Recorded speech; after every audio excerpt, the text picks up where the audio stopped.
Minorities, or what we call underrepresented minorities, they represent about 8%, according to National Science Foundation, of all the sciences. But yet they are almost 30% of our population. You need your whole population to feel they can participate in science and science discovery.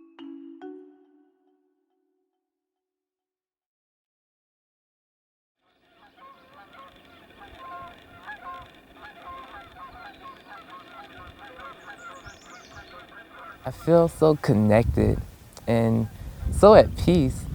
To me, going outside is going to the city park, Jellystone Park, from Yogi Bear. This is my first time at a national park. These are the American symbol. I feel so American. I arrive at the RMSSN site and I look around and I see all of these diverse faces and people from so many different backgrounds, different countries. I'm from Mexico. It was like the very first time I could see snow. It's amazing! I love it! I'm a person of the sun, so this is not my environment. We were able to really connect on these issues in an environment that was very encouraging and ultimately very empowering. Hey, sorry, I got a cute little ground bee. I couldn't imagine that Hispanic people could get involved about like conservation of national parks. Pollinators are in decline. Clouded sulfur. So when we think about pollinator management, we can't really address that question without having an understanding of, well, what's actually there. Transx is starting like right at this rock. I'm noting each wildflower and hopefully catch some pollinators in the act. And their shape, size, or color influences the functioning groups of pollinators. I opened my eyes in that moment and I say, that's really possible. Right on the edge of our transx is a bear and 2 cubs.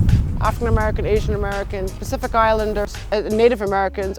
There's actually life out here. All right, now let's try to classify this. Definitely in the cricket family. Get them the chance to A, visit a park, B, be engaged in the science of the park. There's another marmot. 7 marmot and 0 pika. It might have been too hot. It might have been. And C, be engaged in the natural resource management of the park. I have never imagined myself to be so excited when I see a poop or pika scab. I was like, oh my God, that's a scab, that's a scab. And lastly, be engaged with the communities that are not currently engaged in the park. You know, I'm really surprised that I don't see a lot of Latinos. Yeah, me too. And I'm worried about that. Hi, how are you doing? I am part of the cultural group. Yeah. 3 or more maybe? I know. What we're doing is interviewing people and taking notes of the demographics that are showing up to see how we can improve the diversity at national parks. I think that's part of what we're doing too, is getting people excited about what's out here.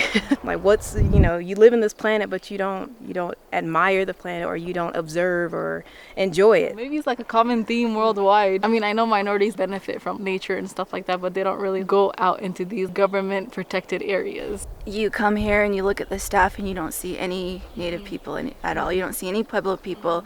And it's really important to have those people who are from here to talk about the culture of this That's area. one thing that we are doing as our generation. I think that's so good that we are doing this, because we are the future.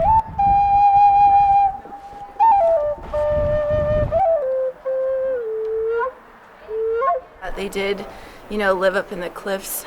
I don't know about sacrifices, but I think it was just a place for them to pray. Okay. Yeah. But yeah, this is a really neat area. I wouldn't mind living up here. Every person in this country should feel welcome in a national park and feel that park tells their story. And for me, that's really important. The story starts in 1896. The Army was looking for a means to replace horses, and they thought about bicycles. They enlisted the 25th Regiment, which was comprised of black soldiers with white officers. They rode from Fort Missoula to Yellowstone. Also, the Buffalo Soldiers hung out in this area for a while. They helped to build Fort Yellowstone. I had no idea that there were anyone that looked like me did anything valuable in the park. I guess when you hear about the civil rights movement, you just hear about North versus South, and I never really thought of like the West Coast of the country at all. So I was like, oh yeah, black people lived on this side too. I don't think I would have ever came here if it wasn't for this program, to be honest with you. The reality is, like, I didn't have much interest in school, but I did know that I wanted to help people. I thought that I can do more by helping out Mother Earth that will eventually, benefit everyone. Oh, Hector, I'm gonna get you on one of these plants. And I feel like that kind of gave me a really good foundation for becoming a science major. Make a tea out of it. Mint? It's not plantago. It's Latin. No. Huh? Arrowroot? Well, oh, it's balsam rhiza. What do I want to be when I grow up? I want to be an inspiration for folks like me. Just get them to the happy state that I'm at.